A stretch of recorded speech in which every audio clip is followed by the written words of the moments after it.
Hello guys, and welcome to another episode of An Alien's Journey. Today we're going to talk about the Sweden's response for the coronavirus crisis, what they did in order to mitigate the spreading of the virus, and we're going to find out, was it a better approach or was it a failure? We are expecting to see another wave of the virus in the coming fall, and we can already see an increase in the number of cases in many countries since most of them are pretty much open right now and people start going out. For example, in China, they closed again the schools and universities in Beijing area because they discovered a spike in the number of cases in the city capital.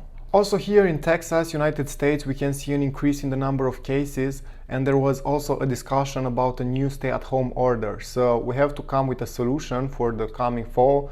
Despite of what the media is trying to tell us about the Sweden's model, it was actually a success, and we are going to go over the numbers later in this video.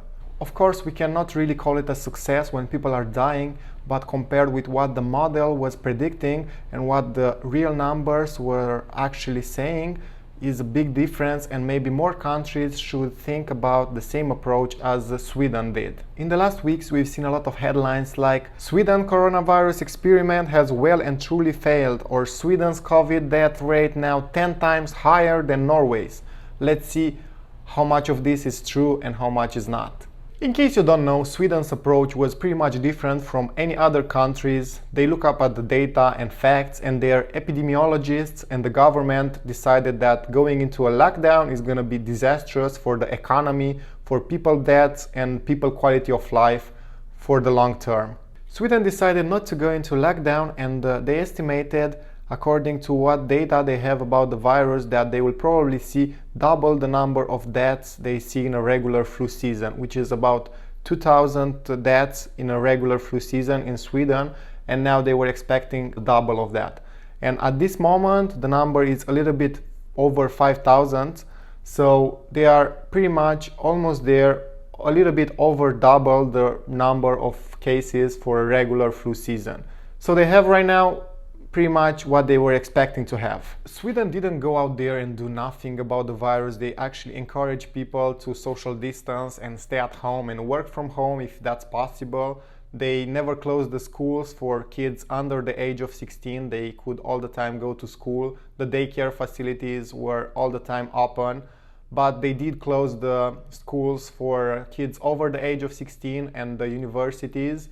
The kids could stay at home and study from home, and this is because after the age of 16, kids could look up for themselves and they can stay and study from home, and like that you don't need the parents to stay at home and look up for their kids, and like that you can keep the economical machinery going, and you don't have to go to all this collapsing of the economical machinery as we can see in the other countries where they went under lockdown.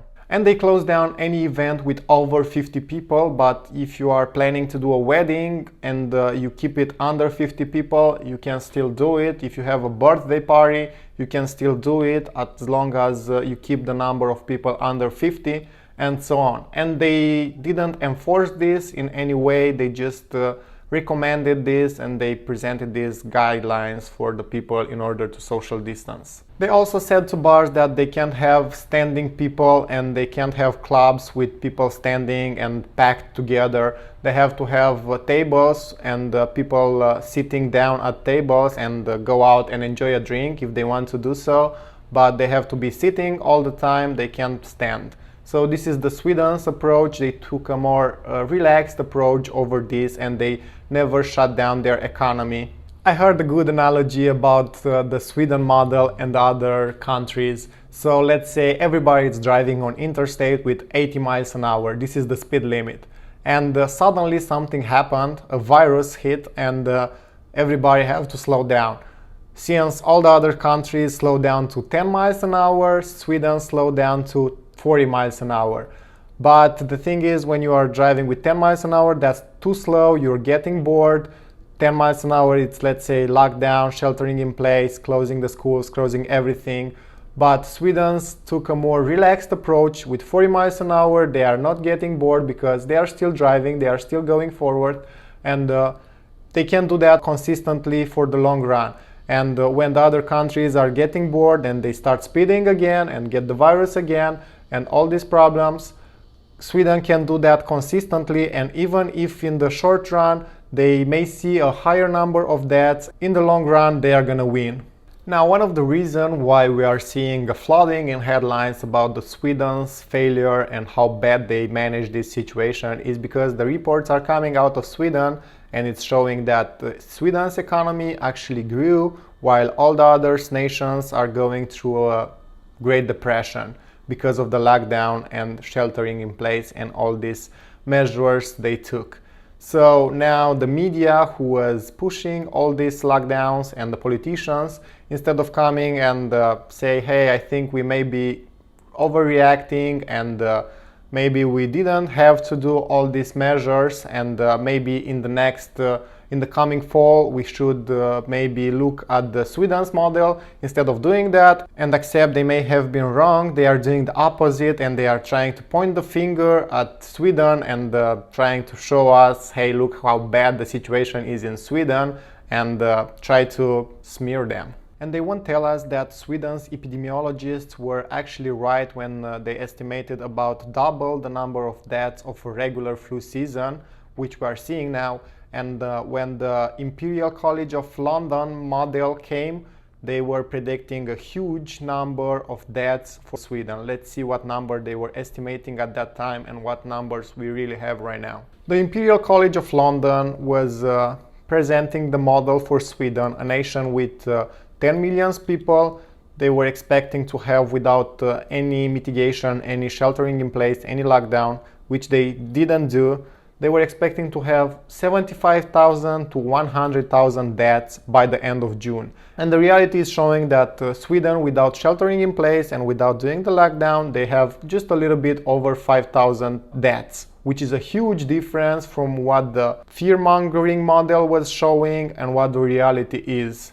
Now, the only thing media got in order to smear Sweden is to compare it with their neighbors, with Denmark and Norway and Finland, and show us how many deaths Sweden have compared with their Scandinavian neighbors, which did go under lockdown and sheltering in place. They closed the businesses, they closed the schools, and they did exactly what Italy and UK did.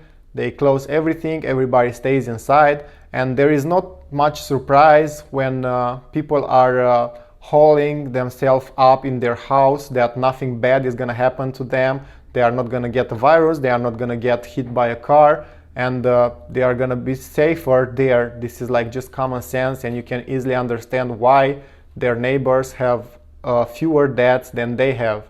But the question is, what is going to happen in the coming fall when the virus is going to come back? Are we going to shelter in place and lock down again and do this again to our economy? Are we able and is it sustainable to do that? And after we've seen all those headlines about the Sweden's model and about how big of a failure the Sweden's response to the coronavirus crisis is, we've seen the Norway's prime minister coming and saying, hey, maybe we should have done what Sweden's did. Yeah, we don't have that many deaths and we saved some lives, but this come with pretty much destroying our economy.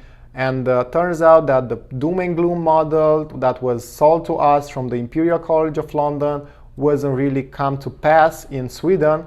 So maybe we overreacted a little bit, and maybe next time we should do what Sweden did. Norway's prime minister, she went on the national television and in front of the people she admitted that she panicked and took most of the decision out of fear.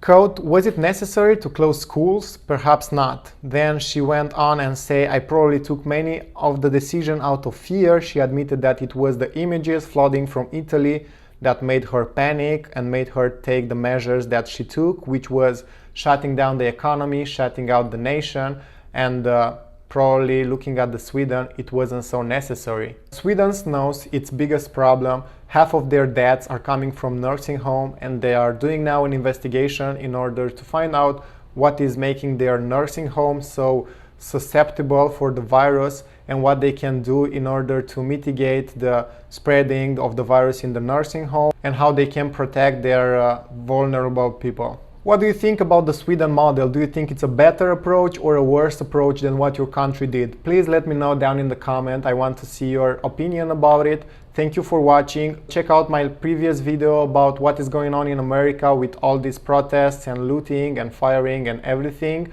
If you didn't see that yet, subscribe to the channel, hit the like button, and see you next time.